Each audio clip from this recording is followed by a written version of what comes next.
On this week's Did Y'all See, we're talking about Melania Trump stealing Michelle Obama's speech, Kelly Price singing As We Lay at a gospel concert, and we're also joined by special guest Courtney Adeleye of The Main Choice. Get into all this tea at Did Y'all See.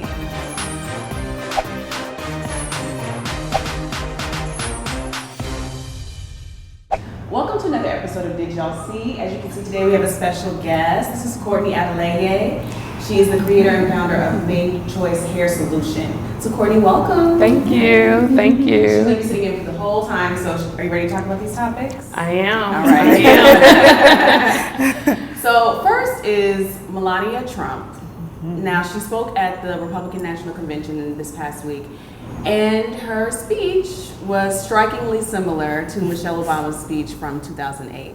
I mean, like, lines were picked up and taken and pasted, basically copy and paste. So what do you guys think about that, considering the fact that the Trumps have been like coming for the Obamas since he was elected? Yeah. You know, I woke up, I was like, I wonder if we're just all like being punked, you know, because at this point, it's ridiculous. I mean, it's been ludicrous the whole time, but I was just like, where are we going? I was like, I wonder if like the Trumps are like, this is just to show Americans how silly they are with their support, but I think he's too egotistical. Yeah. Like, this is who they are. And I know this woman has come out now to say, you know, she wrote it and, you know, this was on her shoulders, but you did that intentionally, you know, so it's still no covering up. And for the Trumps to try to come out and just flat out deny it even after that, I think is wrong. And I was just reading before we got here that this woman, the speechwriter, alleged speechwriter, had like taken the fall for him for something else, like back in 2006, I think. So, and she's like considered their family. So it's just all corruption, I think, wrapped up together. And it's, it's ridiculous. No, I definitely agree with Brandy because she had the audacity to tell Good Morning America how it was inspired by her own life events and how she wrote it with very little help. So it's just, you know, it's just lies and deceit, spiritual wickedness and high. So, you know, You know, I have to keep it real. You know, when I speak, I have to speak from the heart and what I actually believe.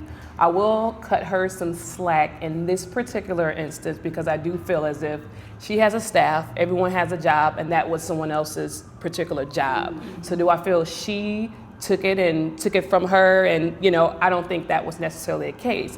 I do hold the person who gave it to her responsible, but I can't say that she knew.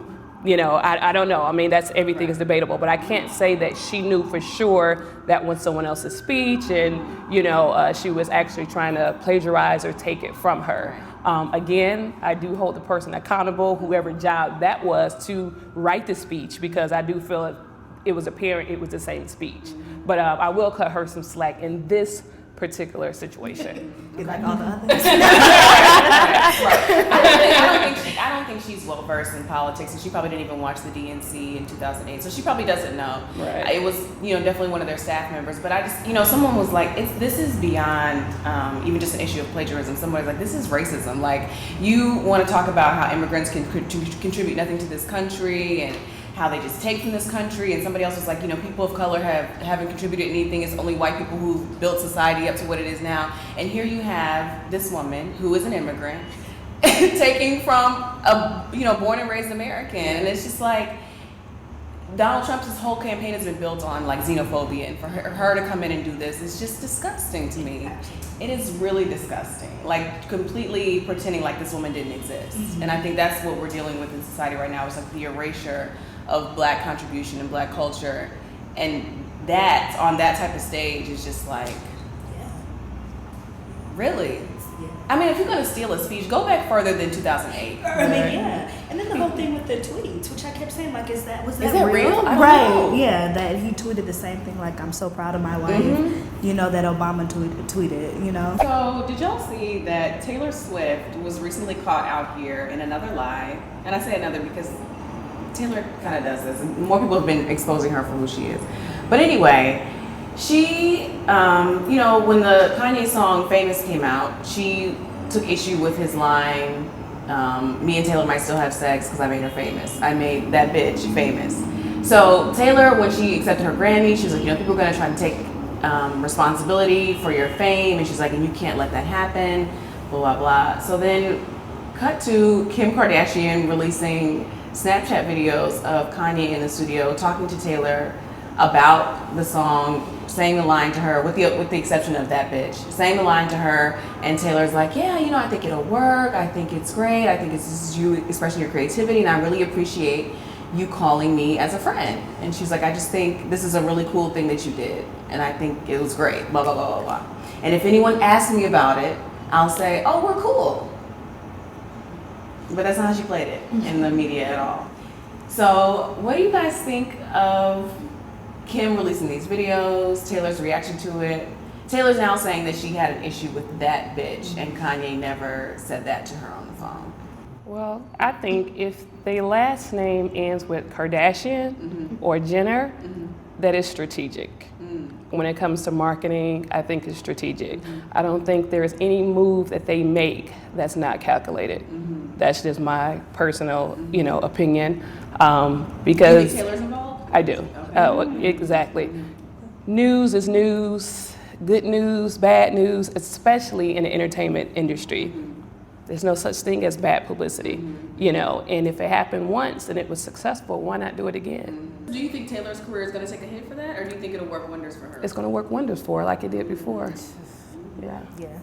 That's what irritated me about it. It just took me back to the VMAs, where Kanye was wrong then, to do that, but just all this sympathy she's gonna get. I mean, we all know how white tears fall and all the sympathy comes. Like, that's just how it is. And so, here we have again, like you said in your piece, this innocent, fun-loving, young white girl and this big, black, scary, crazy man, and he's attacking her and whatever, all that. If she had an issue, I would have an issue with you saying you was gonna have sex with me. The bitch part to me is minor, compared to that type of implication, and the whole famous part, but you knew that was coming. Right. So you don't get up on the stage at the Grammys and talk about people trying to take away from your success. And I don't know. I just wouldn't want to get in bed with him, but I guess this is just what entertainers do, because I just feel like, can nobody stand on their own? Like, we all have to get in these publicity stunts and nonsense together. It's ridiculous. Like, Taylor is talented. Your singing should be enough. Even Kanye is talented, that. But he's so brainwashed, I think, by the Kardashians because they don't have talent, and everything has to be, a show with them. So I'm just kind of disappointed. But I did think it was odd that they had to tape her to begin with, which does say, something. But Kanye always tapes his studio sessions, and he's been doing that since his very first album. He's going back, there's images of him playing his Hey Mama for his mother. Like, he's always taped the entire process, so that's not necessarily new. I will admit, I low-key still keep up with the Kardashians. Because it's not that it's entertaining, it's just very bizarre and silly. And when I saw that episode, and then Kim was trying to, she tries to get aggressive or whatever. I just thought it was all a joke, like Brandy said. This is clearly like a publicity stunt. But the thing I don't like about it always kind of goes back to old Hollywood doing this Birth of a Nation, this black man is always out to get Taylor. And just even the way white news reporters are reporting it, it's always oh my God, here he goes again, and now she is innocent. So that's the only thing that even if they are in cahoots with this, I'm not comfortable with that narrative. The one that Taylor wants to be excluded from. And then I just get tired of her little friends going on Twitter, and then it's just bringing the baby into it. Right. It's just it's unnecessary. So did y'all see also this week, Kelly Price was doing an appearance at the Indiana Black Expo, and apparently Rico Love had asked her to come up and sing. And there was a portion of the expo that was going to be the gospel explosion, which is when Kelly got up and sang As We Lay. Right. Now, As We Lay is a jam, but it's also about sleeping with somebody else's man. So it's a little odd, to sing during that time. Turns out we find out that she wasn't actually a part of the gospel explosion, but the timing made it appear that way. And so a woman got up after to, kind of scold her for singing that song at that time. Internet was like, what's wrong with you?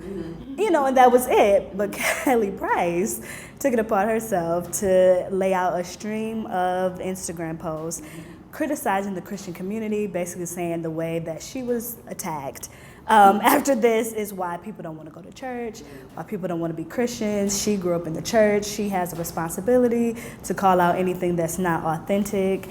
And she's basically done with Christians. You know, I wrote how I felt about it, it was a bit extreme. But what did y'all think about that? Kelly just made the whole situation much more than it needed to be. I feel like once someone said like what happened, she didn't know, you know, she was, and I think the responsible and the mature thing to do, being that you grew up in the church and you know how that is frowned upon, you just say, you know, listen, I didn't know, I'm so sorry about that, but I was specifically asked to sing that song, which is what I did. I had no idea that it was a gospel concert afterward. I'm sorry if I offended anyone, peace and blessings. Right.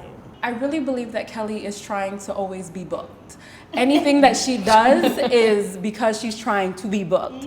So even though she didn't know the whole temper tantrum that she had on social media, like, again, you're trying to be booked, you know? So everything with her is just, again, very calculating, like the Kardashians, everything. And so, you know, I love her, but it's sometimes after that reality show, I'm like, I can't trust you. When it comes to these entertainers, like, I don't cut them any slack on what they know and don't know, because for the most part they do. You know what I mean? And anything deviate outside of that a lot of times is strategic. But if it was a mistake, it was a mistake. And if it was a segment, I can definitely see how that could possibly had, you know, it's the wrong segment. She know As We Lay was one of the hottest jams that she had. So she's trying to, like she said, stay booked, so she's gonna give you what she got. For this week's We See You, we're highlighting 10-year-old Egypt. Now, her story is on MadameNoire.com right now, but Egypt started a fashion line after she was bullied in school. And so the fashion line includes like all sizes, plus size, regular size, whatever. And it's about establishing self-confidence for little girls. So check out her full story on MadameNoire.com. That's it for this episode of Did Y'all See? Special thanks to Courtney for joining us. Thank you so much. Thank you. For more videos like this one, be sure to subscribe to our YouTube channel at youtube.com/MadameNoire. Hey guys, thank you so much for supporting Madame Noire's YouTube channel. For more Did Y'all See? Click here. For celebrity interviews, click here. And for our new series, Ask a Black Man in Los Angeles, click here. And as always, subscribe.